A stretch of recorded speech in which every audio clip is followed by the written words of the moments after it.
In hindsight, building the arena and overworld at the same time was probably the worst decision Illuvium has ever made.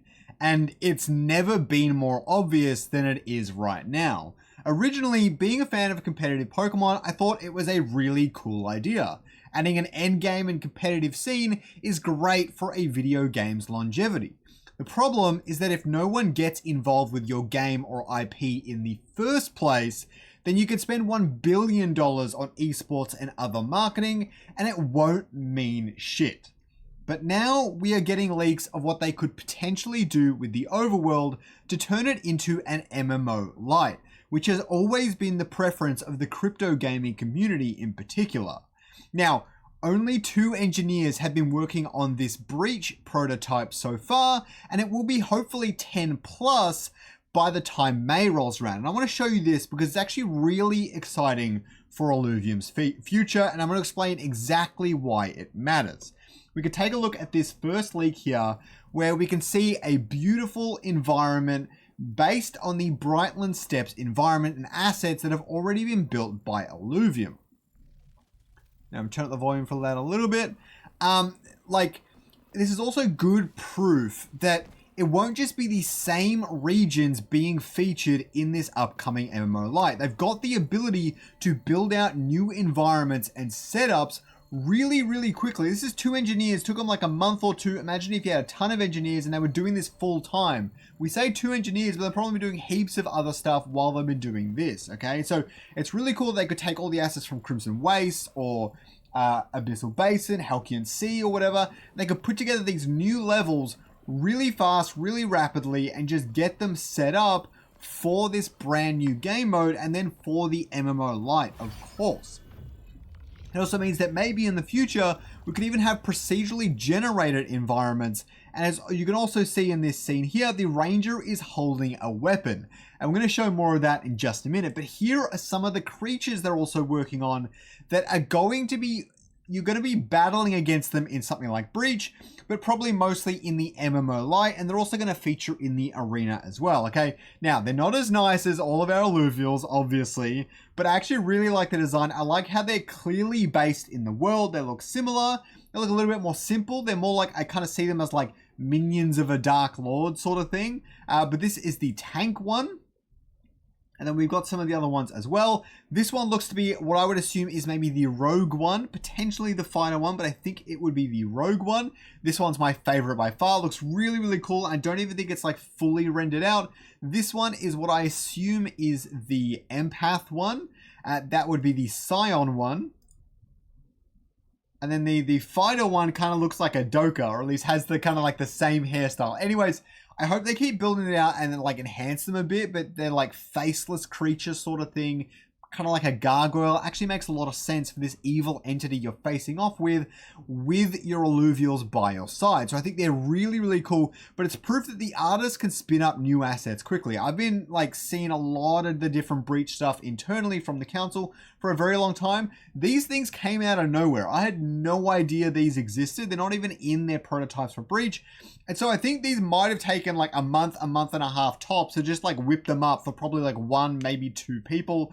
They just got them out really, really fast because they were busy optimizing all of the assets before this. And so this is really cool and proof that even new alluvials can come to Illuvium relatively quickly when we need that to happen, which is really exciting. The other thing is the optimized models. You can see this Jotun here has had optimized polygon counts. It's actually kind of like, does look like a mobile asset. I've been playing a lot of Warcraft Rumble lately, and this is kind of how all the Warcraft Rumble assets look, but it's very stylized, looks very nice, will look a lot better when it's animated and things like that.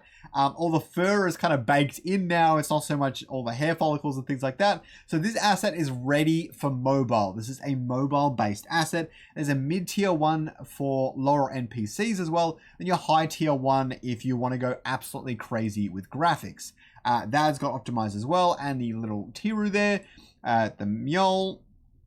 You can see the polygon count. That, as a 3D artist myself, well, a 3D CAD designer, that is a really low polygon count, okay? That thing is going to run smooth as butter. The textures usually don't take up too much effort unless you're like 4 or 8K textures on something, but I don't think they are. That is a really nice model for mobile performance. So really excited. They've pretty much optimized every single model now. Now, I don't know how long mobile is going to take, but it's good that Illuvium is going to actually be accessible for once. And so when the MMO-Lite and stuff like that comes out, people will actually be able to fucking run it on their computers, which would be a first. And so the point I'm trying to make with this video is the stars are all aligning in a lot of ways, and we're seeing just how capable the team is of getting this shit done when they need to, which is really, really exciting. The next thing I've got is a 2-player breach leak. As you can see them actually go from start to finish in a really simple pathway for the Breach roguelike game. It also has a basic boss level added that you'll see at the end of this footage. It's got some really fun and engaging combat mechanics. Now, obviously it's placeholders for the enemies. It's got some asset pack off Unreal. It'd be really cool to see them put those new enemies in soon, and we should be able to see that in the leaked channel on the Discord. All the enemies spawn in and it gets progressively more difficult. I've heard that the team members had a little bit of trouble fighting against it. I hope we get to test out Breach in the near future.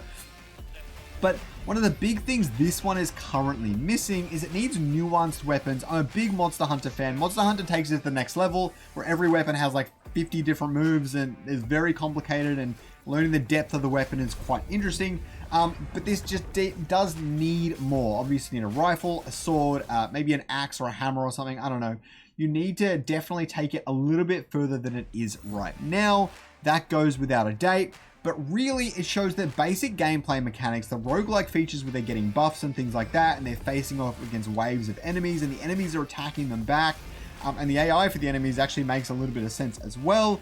It's really cool to see that the basic gameplay mechanics can be built out quickly, and really, they've got some basis for it already set up that they can now transition into the MMO-Lite. Do you see where I'm going with this? They're getting everything in there.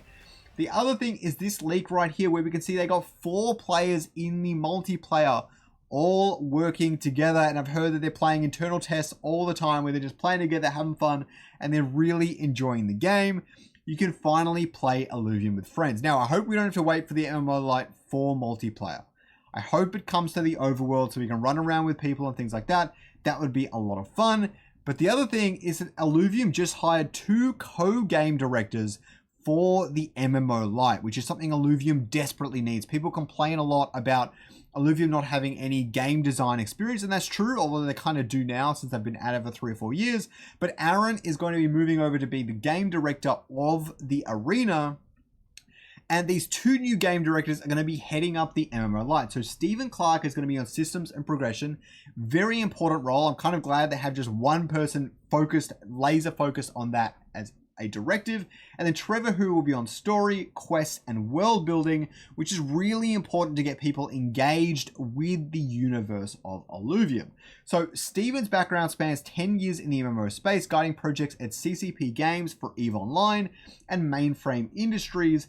And Trevor, who has dedicated over 10 years to building iconic worlds, most notably at Blizzard, where he contributed to some of the World of Warcraft expansions such as Legion, Battle for Azeroth, and Shadowlands. These guys know MMOs. They know the different components of MMOs, and by working together, they should be able to build out all of the new systems that Illuvium desperately needs to make the MMO-Lite work. I think everyone is aware, team included, that the MMO-Lite is the last chance to make Illuvium live up to its potential. That's the best way of saying that.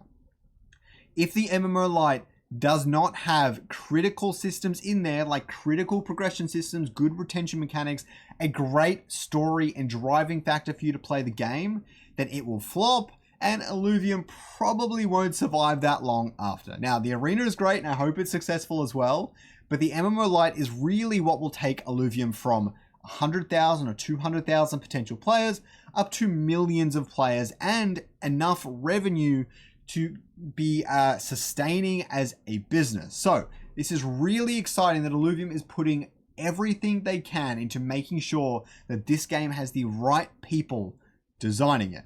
The other thing is, if you want to help contribute to the overworld, for the first time, Illuvium is doing a proper focus group and they're setting it up. You can leave a comment down here if you want to be seen, but also he quote tweeted it and you got to fill out that form. It's very simple. It just asks you, how well do you know the current Illuvium system? What do you think you can bring to the table that would add to it? If you want to help contribute to this new MMO-Lite and give feedback on Illuvium and new new features and new ideas before they're even implemented, before they're even prototyped, this will be your only chance to do it. You will go under NDA and you will help the team build this thing and build it how you think it should be built. They're going to really listen to this feedback. I'm going to make sure of it. I don't even know if I'm going to get into this focus group, but I'm going to do everything I can to make sure they listen to this feedback. Please go and apply if you think you can help with the overworld. Now, Illuvium has proven to me that they can spin up new creatures, build out gameplay mechanics, and leverage existing assets very, very quickly. The true test will be how quickly they can wrap up the Illuvium arena so they can move on to what many of you and myself agrees truly matters. I hope you learned something today, and if you want to keep up to date with this new frontier of Illuvium, subscribe down below for more, like if you enjoyed the video, and watch this next video recommended just for you.